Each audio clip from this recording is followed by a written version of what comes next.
Hello बच्चों, स्वागत है आप लोगों का। तो आज मैं आप लोगों को पढ़ाऊंगा किंगडम प्रोटिस्टा के बारे में या जगत प्रोटिस्टा।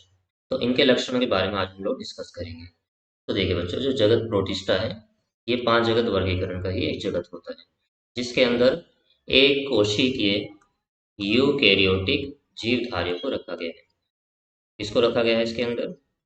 एक कोशिकीय और यूकेरियोटिक जीवधारी जितने भी होते हैं वो सारे जगत प्रोटिस्टा में रखे गए हैं। लेकिन आपके एनसीईआरटी में ये भी मेंशन है कि ये जो प्रोटिस्टा जगत है इसकी कोई निश्चित सीमा नहीं है, कोई बाउंड्री नहीं है फिक्स। क्यों? क्योंकि इसमें कुछ जीवधारी ऐसे होते हैं जो प्रकाश संश्लेषण करके अपना भोजन खुद बना सकते हैं। तो उनमें कैसे पोषण पाए जा रहे हैं? स्वपोषी पाए जा रहे हैं। इसके अलावा कुछ जीवधारी ऐसे भी है जो कि परपोषी होते हैं, यानी अपना वो भोजन खुद नहीं बनाते हैं, दूसरों से प्राप्त करते हैं। तो उनमें जंतु वाले लक्षण हैं। इसके अलावा कुछ सदस्य ऐसे हैं जिनमें कोशिका भित्ति पाई जाती है और दूसरे वालों में कोशिका भित्ति नहीं पाई जाती। तो कुछ वैज्ञानिक किंगडम प्रोटिस्टा को पादप जगत मानते हैं, तो कुछ इनको जंतु जगत मानते हैं। लेकिन एक्चुअल में अगर देखा जाए तो ये पादप और जंतु के बीच की कड़ी होते हैं, यानी इनमें कुछ लक्षण जंतु वाले होते हैं, कुछ लक्षण पादप वाले। तो चलिए किंगडम प्रोटिस्टा के अंदर जो जो वर्ग आते हैं उनको एक एक करके डिस्कस करते हैं। तो देखिए, पहला ग्रुप है यहाँ पे क्राइसोफाइट। तो इसको मैं हिंदी में भी लिख देता हूँ जरा एक बार। क्राइसोफाइट्स। क्राइसोफाइट्स। अब क्राइसोफाइट्स के अंदर किस किस को रखा गया है? तो इसमें एक तो रखा गया है बच्चों डेस्मिड्स को। डेस्मिड्स, या फिर इनका दूसरा नाम है सुनहरे शैवाल या गोल्डन एल्गी। और हिंदी में क्या बोलना है इनको? सुनहरे शैवाल। और दूसरा इसके अंदर रखा गया है इसको डायटम्स को। तो ये दो मेंबर आपको ध्यान रखने हैं जो क्राइसोफाइट के अंदर रखेंगे। इनमें से जो मेन रोल होता है वो डायटम्स का होता है। तो डायटम्स जो होते हैं समुद्र के अंदर एक मेजर रोल प्ले करते हैं, यानी कि इनका मुख्य कार्य होता है प्रकाश संश्लेषण करना। तो इनको चीफ प्रोड्यूसर भी माना जाता है समुद्र के, यानी समुद्र के मुख्य उत्पादक अगर कुछ पूछा जाता है कि कौन है तो यही होते हैं। तो मैं लिख देता हूँ यहाँ पे, ये समुद्र के मुख्य उत्पादक या चीफ प्रोड्यूसर कहलाते हैं। मुख्य उत्पादक या चीफ प्रोड्यूसर इनको बोला जाता है। अब यहाँ से जो क्वेश्चन आता है वो काफी बार रिपीट हो रहा है अभी। वो क्वेश्चन क्या है कि ये जो जीवधारी होते हैं इनमें कोशिका भित्ति जो होती है वो कुछ इस तरह से होती है जैसे साबुन की एक डिब्बी होती है। तो उसमें एक ऊपर वाला कवर होता है बच्चों, ठीक है, और एक कवर नीचे की तरफ होता है। तो ये नीचे वाला कवर मान लीजिए, और इन दोनों कवर के बीच में जीवधारी बंद रहता है। तो यहाँ दूसरे कलर से दिखा देता हूँ मैं इसको। इसके अंदर जीवधारी, ये मान लीजिए जीवधारी है, ये बंद रहता है, ठीक। तो इनकी जो संरचना है वो कुछ साबुन की जो डिब्बी है उसके समान होती है। अब ये जो इनमें कवर पाए जाते हैं ये कवर बने होते हैं एक काफी हार्ड पदार्थ के, जिसको सिलिका बोला जाता है। क्या बोलना है इनको? सिलिका। तो इनकी कोशिका भित्ति में मुख्य रूप से सिलिका उपस्थित होता है। तो ये सिलिका से बनी हुई जो कोशिका भित्ति है ये अविनाशी होती है। इसका मतलब ये इनडिस्ट्रक्टिबल है, इसको नष्ट नहीं किया जा सकता। तो ये समुद्र की गहराई में पाए जाते हैं। मान लीजिए समुद्र के अंदर ये मर गए, तो लाखों करोड़ों साल के बाद इनका जो अंदर का रेड वाला पोर्शन है तो ये तो मर जाता है, लेकिन जो बाहर वाला मैंने ब्लू कलर का पोर्शन बनाया है ये ऐसा का ऐसा ही समुद्र की मिट्टी के अंदर पड़ा रहता है, क्योंकि अविनाशी है, इसको नष्ट नहीं किया जा सकता है। तो लाखों करोड़ों साल के बाद इनका सिलिका समुद्र की मिट्टी में मिलता रहता है, और उस मिट्टी को बोलते हैं डायटमी मिट्टी या डायटोमेसियस अर्थ या डायटमी मृदा, जिसका बहुत ज्यादा रोल होता है। तो इसका रोल कहाँ कहाँ पे होता है? एक तो इसका रोल होता है सिरप वगैरह बनाने में, सिरप बनाने में। इसके अलावा पॉलिशिंग करने में इसका यूज किया जाता है बच्चों। इसमें यूज करना है इसको, पॉलिशिंग में भी यूज किया जाता है। इसके अलावा तेल वगैरह जो होते हैं उनके निस्यंदन या फिल्टर में इनको यूज किया जाता है। निस्यंदन में इनको यूज किया जाता है, ठीक है। तो यहाँ से जो क्वेश्चन आएगा वो ज्यादातर क्या रहेगा, एक तो चीफ प्रोड्यूसर पूछा जाएगा कि समुद्र के चीफ प्रोड्यूसर कौन है, तो डायटम्स होते हैं। इसके अलावा डायटम में जो मृदा है वो किससे प्राप्त होती है? डायटम से प्राप्त होती है। इसके अंदर क्या उपस्थित होता है? सिलिका उपस्थित होता है। इसका यूज़ कहाँ कहाँ किया जाता है? सिरप बनाने में, पॉलिशिंग करने में, तेल और दूसरे पदार्थों के निस्यंदन देने या फिल्ट्रेशन में इसका यूज़ किया जाता है। तो इसके अलावा यहाँ से और कुछ नहीं आने वाला है। तो फटाफट बढ़ते हैं अगले वाले ग्रुप की तरफ, जिसका नाम है डाइनोफ्लैजलेट, और हिंदी में भी इसको बच्चों डाइनोफ्लैजलेट ही बोलेंगे। अभी आपको दिख रहा है डाइनोफ्लैजलेट, ये एक जीवधारी है जो डाइनोफ्लैजलेट में आता है। इनकी संरचना होती कैसे है वो देखिए जरा ध्यान से। इनमें क्या होता है? इनमें कोशिका भित्ति तो पाई जाती है, साथ में इनमें सेलुलोज की बनी हुई प्लेट्स पाई जाती है। तो इसकी अगर मैं आंतरिक संरचना देखूं बच्चों, तो कुछ ऐसी संरचना इसकी नजर आएगी अंदर से। हालांकि इससे थोड़ी सी डिफरेंट होती है, लेकिन फंक्शनल डायग्राम है जो सिर्फ समझाने के लिए मैंने बनाया है।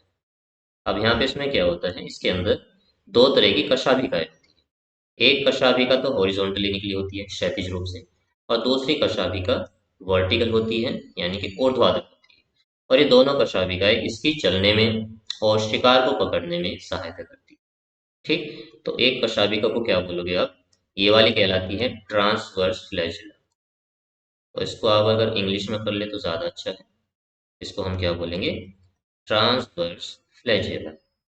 और जो ये दूसरी वाली है, ये वाली, इसको हम लोग बोलेंगे लॉन्गिट्यूडिनल लॉन्गिट्यूडिनल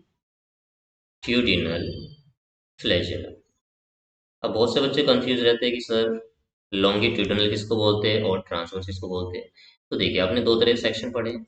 एक होता है टीएस ट्रांसवर्स सेक्शन, और एक होता है एलएस लॉन्गिट्यूडिनल सेक्शन। तो इसको मैंने ऐसे याद कर रखा है कि कोई मान लीजिए हमारे पास स्टेम है, ये कोई स्टेम है, ये रहा स्टेम। ठीक है, तो इसको जो मैं दो तरह से कट कर सकता हूँ। या तो मैं इस तरह से काट सकता हूँ इसको हॉरिजॉन्टली इस तरह से। तो ऐसा अगर मैं काटता हूँ तो ये कहलाता है टीएस। तो टीमों पर देखिए, टी में इस तरह से आ रहा है हॉरिजॉन्टल लाइन। तो अगर आप इस तरह से काट रहे हो किसी चीज को तो वो टीएस होती है। और एल के अंदर देखिए, एल के अंदर ऐसे वर्टिकल लाइन बना रहे हैं। तो इसी को अगर मैं इस वाले डायरेक्शन में काट दूं तो यही क्या कहलाएगा? इसी को एल एस बोल दिया जाता है। तो समझे टीओ और एल एस क्या होता है। चलिए, बहुत अच्छी बात। इसके अलावा इस ग्रुप में और क्या क्या पूछा जा सकता है? इसके अलावा में पूछा जा सकता है, एक तो मैंने बता दिया कि इनकी जो कोशिका भित्ति है वो सेलुलोज की बनी है, सेलुलोज की। तो इनमें सेलुलोज की प्लेट्स पाई जाती है। दो फ्लैजेला होते हैं, लॉन्गिट्यूडिनल फ्लैजेला और ट्रांसवर्स फ्लैजेला।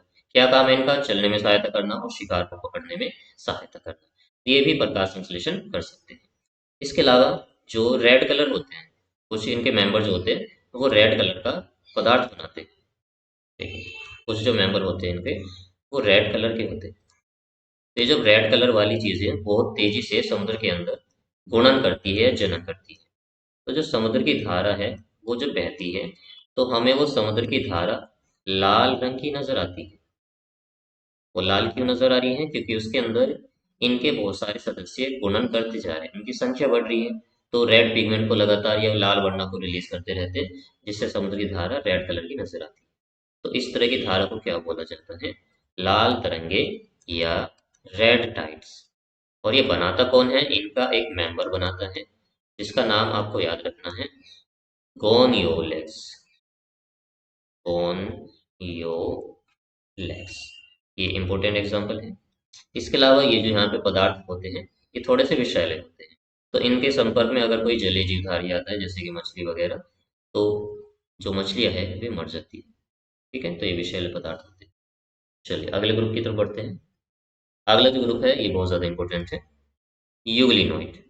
तो इसका जो मेंबर है वो है यूग्लिना। अब यूग्लिना के बारे में आप लोग छोटी क्लास में भी पढ़ते आ रहे होंगे कि यूग्लिना को पादप और जंतु दोनों के बीच की संयोजक कड़ी माना जाता है। वो ऐसा क्यों माना जाता है? क्योंकि इसके अंदर दोनों के लक्षण होते हैं। तो दिन के टाइम में क्या करता है, इसके पास क्लोरोप्लास्ट पाया जाता है, हरित लवक, जिससे क्या करेगा, दिन के टाइम में प्रकाश संश्लेषण करेगा और अपना भोजन खुद बना लेगा। तो दिन के टाइम में कैसा पोषण प्रदर्शित कर रहा है? स्वपोषी पोषण को ये प्रदर्शित कर रहा है। लेकिन रात के टाइम आपको पता है सूर्य का प्रकाश तो नहीं मिल रहा है, तो उस टाइम पर प्रकाश संश्लेषण नहीं कर पाएगा ये। तो रात के टाइम में ये पानी के अंदर जो जीवधारी होते हैं उनको खाकर अपना गुजारा करता है, यानी कि रात के टाइम ये परपोषी की तरह व्यवहार करता है। तो इसमें दोनों प्रकार का पोषण है, तो इसलिए हम इसको बोलते हैं विषम पोषी जीवधारी होता है। इनमें कोई कोशिका भित्ति नहीं पाई जाती है, लेकिन हाँ शरीर के बाहर एक प्रोटीन की कवरिंग होती है, जो कि किसकी बनी होती है? पेलिकल की बनी होती है। इनमें हरित लवण पाया जाता है, वो आपको ध्यान रखना है। इसके अलावा इनमें दो तरह के फ्लैजुला होते हैं। एक देखिए ये छोटा वाला फ्लैजुला और एक बड़ा वाला फ्लैजुला। इनका काम होता है शिकार को पकड़ना और चलने में सहायता करना। ठीक, इसके अलावा यहाँ पे देखिए केंद्र दिखा रखा है, ये क्लोरोप्लास्ट है, ये पेलिकल का आवरण है जो इसके ऊपर लगा होता है, जो इसको थोड़ा सा लचीला और चिकना बनाता है। ठीक है, आगे बढ़ते हैं। नेक्स्ट है बच्चों स्लाइमोड्स, जिसको हिंदी में बोलते हैं कुछ अजीब से नाम इसका, आओ पंख कवक। मतलब कुछ कुछ लक्षण इसमें कवक वाले होते हैं, आओ पंख कवक। अब इसमें जो जीवधारी आते हैं वो सारे के सारे कैसे हैं, मृतोपजीवी है। कैसे जीवधारी है, मृतोपजीवी, जो कि सड़ी हुई पत्तियों पर, सड़ी हुई पत्तियां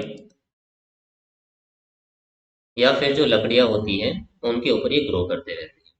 अब ये जो जीवधारी होते हैं, जब अनुकूल वातावरण होता है, अनुकूल वातावरण, तो ये क्या करते हैं, ये एक संरचना का निर्माण करते हैं, जिस संरचना को बोला जाता है प्लाज्मोडियम। तो अनुकूल परिस्थितियों में ये क्या करेंगे, प्लाज्मोडियम नामक एक संरचना बनाएंगे। जो ये डायग्राम है प्लाज्मोडियम संरचना का ही है, जिसमें बाहर की तरफ एक्टोप्लाज्म, अंदर एंडोप्लाज्म, और इस एंडोप्लाज्म में बहुत सारे केंद्र भरे रहते हैं। तो ये धीरे धीरे अपनी लंबाई को बढ़ाता रहता है और कई फीट तक ये ग्रो कर सकता है। लेकिन जब प्रतिकूल परिस्थितियां आती हैं, प्रतिकूल परिस्थितियां, तो ये क्या करता है, प्रतिकूल परिस्थितियों में ये एक बीजाणु का निर्माण करता है। ये बीजाणु के द्वारा जन्म करता है, जिसके ऊपर हार्ड कोशिका भित्ति पाई जाती है। तो इनमें ज्यादातर कोशिका भित्ति नहीं मिलती, लेकिन इनके जीवन की एक अवस्था ऐसी है जिसमें कोशिका भित्ति पाई जाती है। और वो अवस्था कौन सी है, इनकी बीजाणु वाली अवस्था। वो बनती कब है, जब प्रतिकूल परिस्थितियां होती है। मान लीजिए बाहर टेम्परेचर बहुत ज्यादा है, इसको भोजन ठीक से नहीं मिल पा रहा है, या बाहर की जो पीएच उसके हिसाब से अनुकूल नहीं है, उस टाइम पर ये बीजाणु के द्वारा जन्म करता है। और इसी बीजाणु में ट्रू सेल वॉल या कोशिका भित्ति पाई जाती है। ठीक है बच्चों, इसका डायग्राम कर लेना, भी यहीं से क्वेश्चन आ सकता है। ज्यादातर ये पूछा जाता है कि अनुकूल परिस्थिति में क्या बनता है, प्रतिकूल में क्या बनता है, और इसके अंदर कौन सी जीवधारी है। तो हमेशा इसमें मृतोपजीवी जीवधारियों को रखा गया। और एक बात और ध्यान रखनी है, ये जो प्लाज्मोडियम है, इससे आपको कंफ्यूज नहीं होना है। यहाँ पर प्लाज्मोडियम एक अवस्था का नाम है, और एक प्लाज्मोडियम फैल्सिपेरम होता है जो कि मलेरिया परजीवी होता है, जो मलेरिया फैलाने का काम, वो एक जीवधारी है, यह एक अवस्था है। चलिए फटाफट अगला वाला वर्ग देखते हैं, ये और भी ज्यादा इंपॉर्टेंट है। प्रोटोजोआ, इनमें ज्यादातर जंतु वाले ही लक्षण पाए जाते हैं बच्चों। तो प्रोटोजोआ के अंदर परपोषी पोषण पाया जाता है, यानी ये अपना भोजन खुद नहीं लेते हैं, दूसरों से हासिल करते हैं। अभी परपोषी में क्या क्या हो सकते हैं, ये सहजीवी हो सकते हैं, कुछ ही जीवधारी होते हैं जो सहजीवी हो सकते हैं, वरना ये क्या हो सकते हैं, इसके अलावा ये परजीवी हो सकते हैं, इसकी तरह बिहेव कर सकते हैं, ये परजीवी की तरह भी बिहेव कर सकते हैं, यानी ये बीमारी भी फैला सकते हैं। अब प्रोटोजोआ को कुछ वर्गों में बांटा गया है।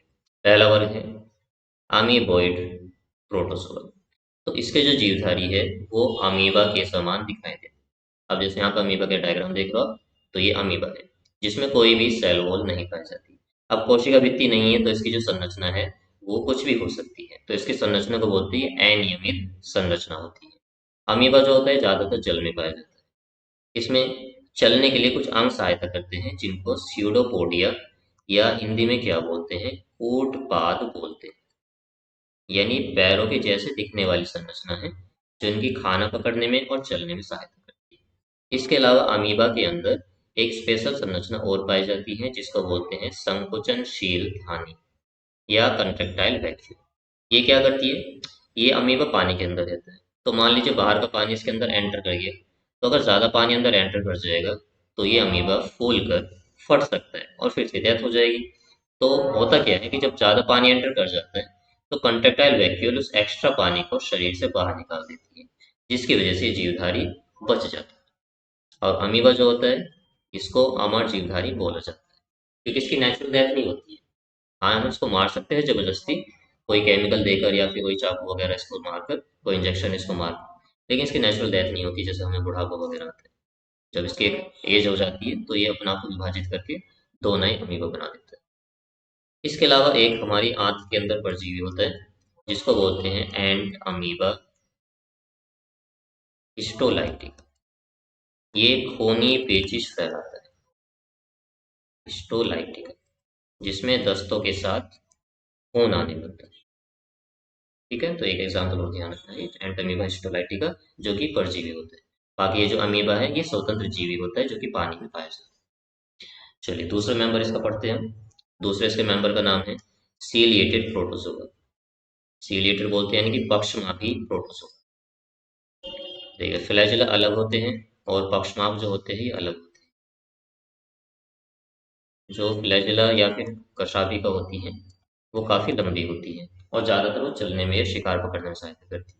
लेकिन जो पक्षमापी होती है, तो यहाँ पे आप देखिए ये पैरामीशियम का डायग्राम। पैरामीशियम की जो संरचना है वो स्लीपर लाइक चप्पल के आकार की होती है, जिसमें इस तरह के बहुत सारे आपको छोटे छोटे बालों की जैसी संरचनाएं नजर आ रही है। इन्हीं को क्या बोला जाता है? इन्हीं को बोलते हैं सीलिया। अब इस सीलिया का क्या काम होता है? देखिए बच्चों ध्यान से देखिए, ये पैरामीशियम पानी में पाया जाता है। अब मान लीजिए यहाँ पर ये फूड का कोई पार्टिकल, ये कोई सूक्ष्म जीव है और इसको यहाँ तक पहुंचना है, जिसको इसकी गुलेट बोलते हैं। इसका जो माउथ है उसको क्या बोला जाता है? उसको गुलेट बोला जाता है। अब ये गुलेट इसके शरीर के अंदर कैसे जाएगा? क्योंकि इसके पास तो कोई फ्लैजुला नहीं है जो कि इसके भोजन को पकड़कर इसके मुंह में डाल सके। तो होता क्या है, जैसे जैसे वाटर की तरंगे आती है, पानी की तरंगे, तो वो इस फूड मटेरियल को ऊपर की तरफ लेके जाती है। साथ में इसके जो फ्लैजुला होते हैं वो एक डायरेक्शन में बीट करते रहते हैं, यानी ऊपर की तरफ ऐसे बीट करते रहते हैं। और धीरे धीरे जो भोज्य पदार्थ होता है उसको अंदर धक्का देते रहते हैं, जिससे फूड अल्टीमेटली गुलेट के अंदर चला जाता है और उसका पाचन हो जाता है। इसके अलावा जो प्रोटीन है पैरामीशियम, इनमें दो प्रकार के केंद्र पाए जाते हैं। एक बड़ा सा जो केंद्रक है इसको बोलते हैं मैक्रोन्यूक्लियाई, यहाँ से भी क्वेश्चन आए हुए हैं। गुरु केंद्रक, इनका विभाजन में रोल होता है। और एक छोटा सा केंद्रक होता है जिसको बोलते हैं माइक्रोन्यूक्लियाई। माइक्रोन्यूक्लियाई। तो अगर किसी जीवधारी का नाम पूछा जाए कि जिसमें दो तरह के केंद्रक पाए जाते हैं, एक सूक्ष्म केंद्रक और गुरु केंद्रक, तो वो कौन है? वो पैरामीशियम है। इसमें भी ये संकोचनशील धाने पाए जाते हैं। ये जो होती है इसी को बोलते हैं कंट्रेक्टाइल वैक्यूल, संकोचनशील धाने। तो इसका एग्जाम्पल मैं यहाँ पे लिख रहा हूँ, क्या एग्जाम्पल ध्यान रखना है इसका? पैरामीशियम। और इसमें सीलिया का क्या काम है? ये सीलिया एक ही डायरेक्शन में बीट करते हैं, यानी कि धड़कते रहते हैं और भोजन के पार्टिकल को गुलट या मुंह की तरफ ले जाने का कार्य करते हैं। पैरामीशियम स्वच्छ जल के अंदर पाया जाता है और सूक्ष्म जीवों को खाकर अपना गुजार करता है। चलिए अगला प्रोटोजोआ है फ्लैजिलेटेड प्रोटोजोआ। सीले वाला देख लिया हमने, पैरामीशियम आर का। फ्लैजिलेटा यानी जिसमें कशाभिका पाए जाए। कशाभिका और फ्लैजिला में डिफरेंस ये होता है, कशाभिका थोड़ी सी बड़ी होती है और ये चलने में और शिकार को पकड़ने में सहायता करती है, जबकि जो सीले होते हैं वो हेयर लाइक स्ट्रक्चर होते हैं, संख्या में बहुत ज्यादा होते हैं और वो भी भोजन को पकड़ने में सहायता तो नहीं करते, लेकिन इनडायरेक्टली सहायता करते हैं। वो एक ही डायरेक्शन में बीट करते हैं, लेकिन जो कशाभिका वो अलग अलग डायरेक्शन में घूमती रहती है। तो इनको कशाभिकीय प्रोटोजोआ कहा जाता है। इसके अंदर एग्जाम्पल आता है ट्रिपैनोसोमा कैम्पी, जो कि एक परजीवी होता है।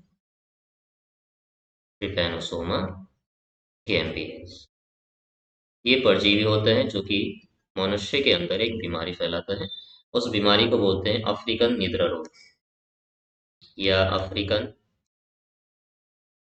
African sleeping sleeping sickness. तो ये रोग फैलाता है ये मनुष्य के अंदर, जिसमें बहुत ज़्यादा बीमारी आती है लोगों में, जिससे इंसान जो होता है बहुत ज़्यादा देर तक सोता रहता है। हो सकता है तुम में से भी कुछ लोगों को ये प्रॉब्लम है ना, सोच रहे होंगे बहुत से लोग कि हम लोग भी तो बहुत ज़्यादा सोते रहते हैं। तो तुम्हारी बीमारी अलग है भाई, इन लोगों को जो बीमारी हो रही है वो अलग है। इनकी बीमारी इस पैरासाइट की वजह से हो रही है, दिख रहा है? ये ट्रिपैनोसोमा ही है, जो कि एक मक्खी के द्वारा फैलता है। उस मक्खी को बोलते हैं सीसी फ्लाई। सीसी फ्लाई, खैर इसका नाम तो नहीं पूछा जाएगा, पर फिर भी आप अपनी नॉलेज के लिए इसको ध्यान रख सकते हैं। ठीक, तो ये था फ्लैजिलेटेड प्रोटोजोआ। अगला देखते हैं, नेक्स्ट है स्पोरोजोअल प्रोटोजोआ। तो स्पोरोजोअन प्रोटोजोआ के अंदर आता है प्लाज्मोडियम फैलसीपेरम। देखिए ये वाला प्लाज्मोडियम अलग है, जो मैंने औपम कवक में कराया था वो अलग था।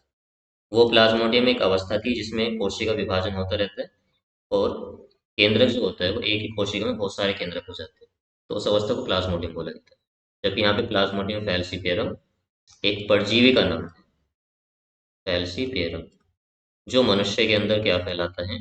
मनुष्य में मलेरिया फैलाता है। और मलेरिया का वाहक कौन होता है? मॉस्किटो, मच्छर। तो कौन सा मच्छर, नर की मादा? ऑफ कोर्स मादा मच्छर होती है, क्योंकि मादाओं का ही काम है लोगों का खून चूसना। हम्म, खैर। तो जो मलेरिया फैलाने का काम करती है उसका नाम होता है मादा एनाफ्लीज मच्छर। तो मादा एनाफ्लीज मच्छर इस रोग का वाहक होती है, यानी इस परजीवी को एक व्यक्ति से दूसरे व्यक्ति में ट्रांसफर करने का कार्य करती है।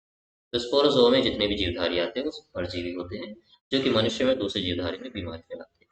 ये प्लाज्मोडियम का डायग्राम है, तो देख लीजिए अगर डायग्राम, हालांकि आएगा तो नहीं है, पर फिर भी आपको दिखाने के लिए मैंने इसमें डाल दिया। तो खत्म होता है हमारा लेक्चर, मिलते हैं नए लेक्चर में।